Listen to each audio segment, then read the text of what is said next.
It's versus. It's that time again. Will, I'll just ask you how you doing. You know, I'm here. A peek behind the curtain. I fucked up last night because usually I watch the movie. Usually I watch the movie for versus either on Friday night or Saturday night.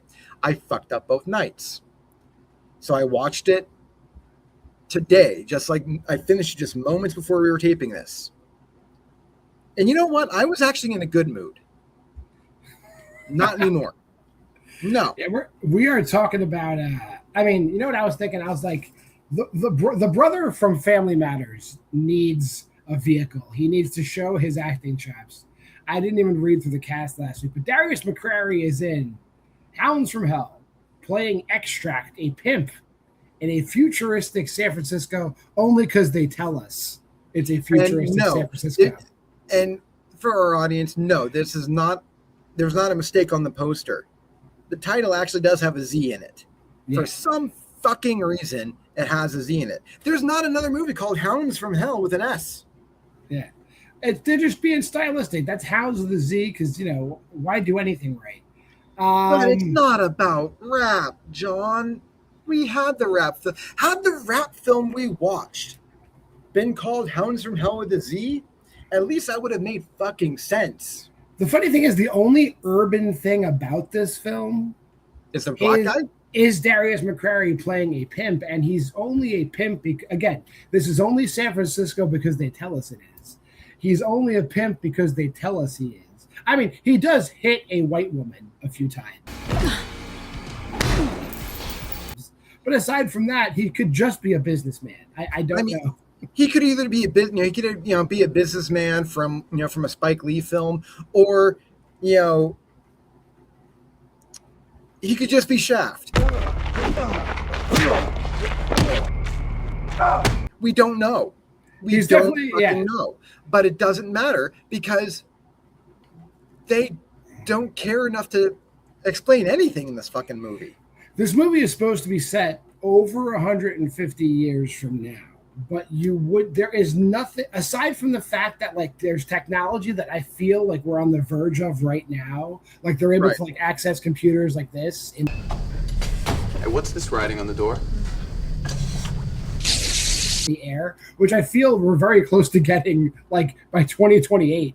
That's it. That's the only piece of futuristic tech there is in this movie. We'll go over that that piece of tech when we get there, because literally they do have a technology that's very similar to this now that came out. Hell, I think like a minimum of 5 years ago, maybe even close to 10 years ago. Yeah. But here's the plot. Here's the plot. Let me jump into this because the plot is like plot in quotation marks. Buckle up. Yeah. The pimp, his name is Extract. He buys or takes over a tenement in San Francisco again. Only because we're told it's San Francisco, not because it looks like San Francisco at all. Because the whole background is just CGI. The sky after the war in the Matrix. There's a lot of like the Matrix stuff going on in this movie, and it's not good. So he buys this building. He wants to use the building for like pit fights. In this dystopian future, there are like human animal hybrids, I guess, but they're all dogs. 5, the Duke goes down against Sharky. Any takers? Right. And he has them fight.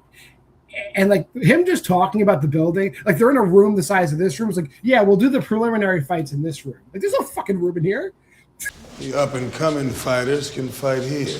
Okay. And then the big fights will be outside.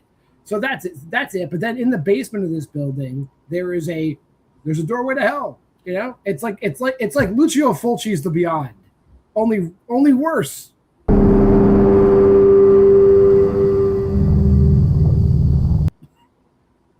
And that's it.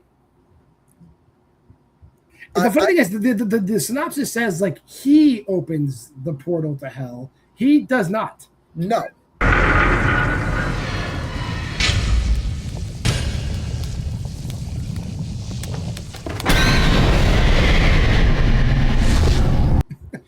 No, we have we have multiple people trying to open the door. First, we have the pimp's hoe, the white, the aforementioned white woman who gets slapped around. What's her name? Bethesda? Yeah, Bethesda. Yeah. Which I found extremely funny that she was named both after a city in Pennsylvania and a video game company. Both has to be more reputable than this bitch. She attempts to open it. There's another woman, a brunette woman, who the subtitles just call Thug.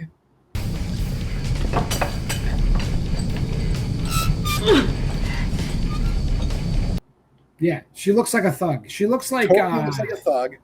And I can't even say she looks like generic brunette woman number one, pretty much. And then we have I guess a low-level demon of some sorts who looks like they wanted to have Adrian Grenier from fucking Entourage,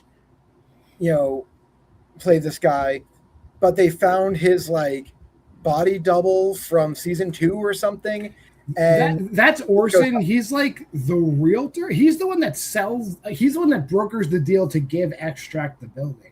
But then he's also just Machiavellian, trying to plot a way to take over the building he just sold, which he had control of to start the movie starts with him in control of the building. So he sells it with a plot to take it back. I don't understand that. You could have just not sold it, but I digress. There's also Dugan, who is the aforementioned dog-human hybrid pit fighter. I gotta fight now. There's more to life than fighting. Yeah, I got nothing else. And then he has a trainer named Trainer. Which a part of me really wants his name to be Jack Trainer, and that's what they fucking stole Brad Pitt's character's name from in The Lost City. I want this to be a thing. It's not a thing, but I want it to be a thing. But I'm burying the lead. Jose Figueroa, the director, his vision of hell is when Morpheus and Neo go into the Matrix and they go into the armory. That's hell. It's just white. Everything is white. Just with either CGI steam or steam made from fucking dry ice on the floor. Yeah, there's no fire in hell. Shit. There's no fire in hell. There's just steam. Yeah, that's it. Apparently, they're just in a white room with a sauna in the middle of it. And the opening scene is worth noting. In the opening scene, there's just two Shaolin monk guys doing karate, right? And a demon, who that's his part of hell, is what the hell are you guys doing in my portion of hell? Get out of here. And he's angry.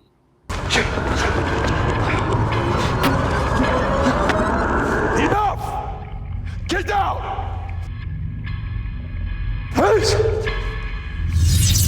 This is my place in hell. And then it just cuts to a pimp getting a building in San Francisco. Right. I've already said, and we never see the and we never see the Shaolin monk people ever again. Yeah, we do see the demon again because he's the unluckiest demon, I guess. I can't even tell you what the stakes are here. I felt if the demons came into Earth, it would be cool. They wouldn't do anything. They'd be oh, cool. Oh, I just wanted to get some Jack in the Box. Fucking awesome. I'm here. There's no stakes. These are the demons from Little Nicky. They just come up and just eat Popeye's chicken because it's the shiznit. It's the moment. I can't even call this low stakes, John, because they don't tell us what the fucking stakes are. They don't. I will tell you some of the rules they establish. So, Extract has this building where they're doing pit fights. Yeah. He has an android bodyguard that looks like they couldn't afford Derek Mears, so they got the guy that looks the most like Derek Mears to stand in front of the building. This robot bodyguard is blocking the only exits to the building, and you can't beat him. He's a robot. So the only exit from the building is blocked. Okay. I got you. They open the doorway to hell in the basement. Demons don't come. The doorway is gigantic. demons do not come rushing out of this doorway. Just like little like tendrils come out and like possess people at random. And there's a ring that looks like a bug.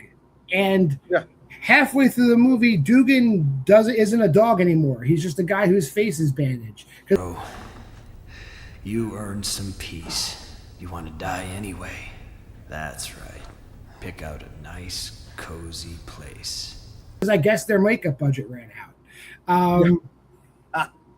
And then from that point on, I really have no idea what's going on. It's like everyone's just turning on everybody. I have no idea. I will say my favorite scene from this is the reason why they know they can't get through the door with the android is because they open the door, the guy's standing there, and just slaps the dude in the face. Yeah. No one gets out till the boss says so. Yeah?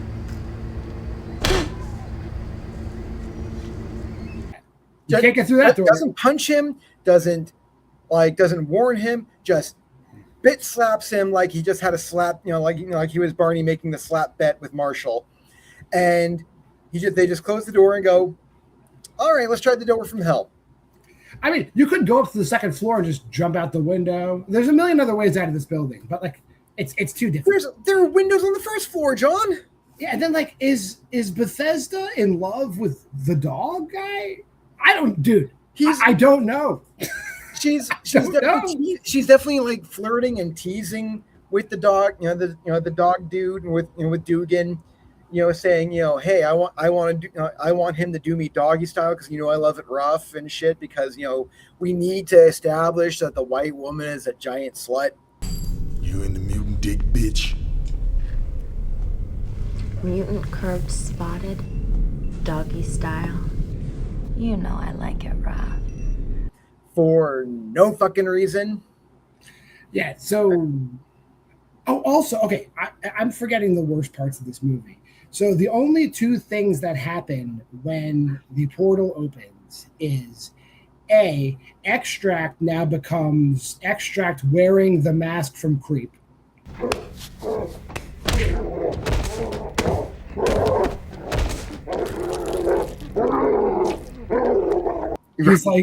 He's just got the dog head on, like he's got the Peach Fudge mask on, and now he's bad.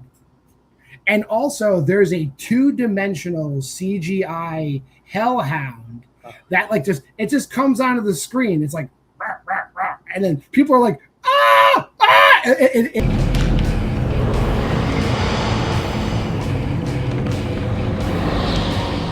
It is like. This is the origin of like that shit happening in ITN movies where it's like there is a bad CGI monster and people have to interact with this. Like I would have been happier if it was like a fucking dog on a paper dog on a stick that was just like Nickelodeon, like Nicktoons coming in. It would have been more believable. This looks like shit.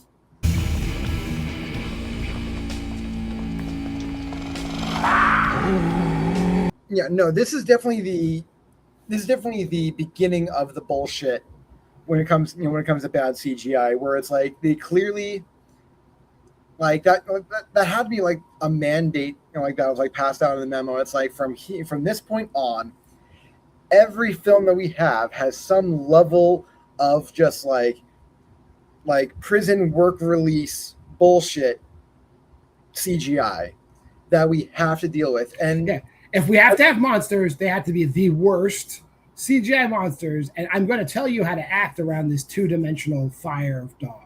Like it's so bad. I can't. It's this. The funny thing is, no matter what angle, if it comes in from this side, or if it comes in from this side, or if it's big, or if it's small, it's the same shitty 2-dimensional fire dog just going. It doesn't even move. The mouth is just open and it's on fire, and it's like.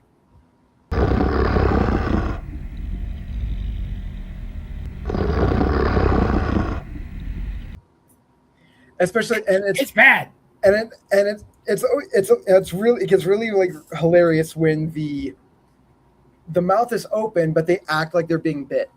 Yes, it's so fucking. I can't even call it laughably bad. It is just fucking bad. And then so eventually they foil the demon. Like, he doesn't really seem to give a shit. He's just angry again. He's like, ah. There's no hurry.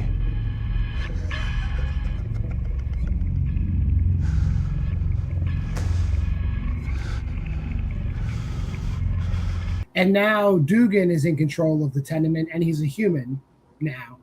But Orson is still like trying to plot, and then the movie just fucking ends. It's like, an absolute waste of time. Yeah. We can take over this place easily. Interested? You ever had a steak, Dugan?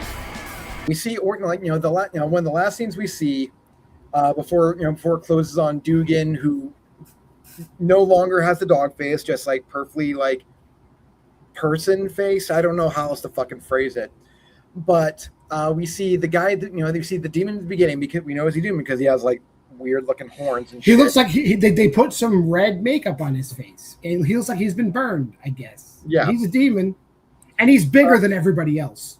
Right, but he's criticizing. What's the other demon's name?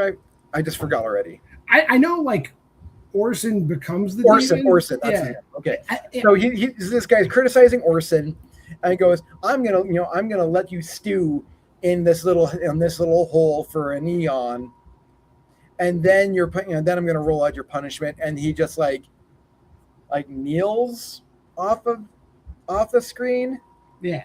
Did I mention the room is white? It's like, it's so dumb. Yeah, it's like, I don't know. Maybe in post they were planning on putting like hell behind them, and they just didn't get around to it. I don't know. It looks like the most comfortable version of. I would not mind going to that hell. It doesn't seem too bad. No. All right, let's rate this thing.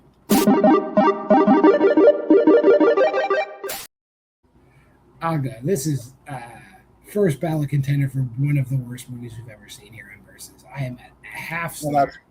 There is nothing. This is describing this. You sound like a dementia patient describing this movie to a third party. There's no way to, like, if I were just to talk about this movie to somebody, they would call 911. That's how ridiculous I sound discussing this movie. I mean, I went slightly higher than John, although I can't refute any of his points. I went 1 star on this. I can't, again, the only reason this got a 1 star is because it doesn't delve so far. Like, this is barely a 1 star. It teeters so hard because John is right. There was nothing redeeming about this film at all. The only reason why I gave this I didn't give it a half star is because it didn't offend my sensibilities while offending my senses. These films are always going to offend my senses on some way, shape, or form. But that being said, I almost feel like we need to retroactively go through every other fucking movie that we've seen on Versus. No. And give it at least another half star on top of it, because I feel that we've been judging those other films too fucking harshly. I don't know what else to do here. Like, this film is so mind-bogglingly stupid and incoherent. I don't know what else to say about it. It's so fucking bad. Well, next week might be better. I don't know. I think we spoke about it enough. Every single time we say that, John, we hurt ourselves. So let's not get ahead of ourselves. I still have faith. This is generically titled Sorority Party Massacre, not to be confused with all of our other, not to be confused with Sorority Row, or the House on Sorority Row, or Slumber Party Massacre, or Sorority House Massacre, not to be confused with any of this. I mean, with Sorority House Massacre being maybe the worst movie out of the movies I've mentioned, so that is my bar. Like, I want this to maybe be maybe be as good as that. I mean, again, that's Sorority House Massacre 2 is carried heavily by just rampant nudity. I don't know if this will be, but who's in this movie? Kevin Sorbo is in this movie. So I know that's not a good thing, but he's in it. And Edo Ross, who played Itchy and Dick Tracy. Leslie Easterbrook, Richard Mall, Ron Jeremy. I mean, like, these are names I recognize. So let's see what happens next week with Sorority Party Massacre. That being said, I'm John Moore, and that's Will Cohen. Like, comment, subscribe, share. Go to the Facebook group at Why We Love Horror. Check out the Letterboxd challenge there. Drop a line at wwlhorror@gmail.com. We'd love to hear from you. Until next week, this is Versus. We're still alive.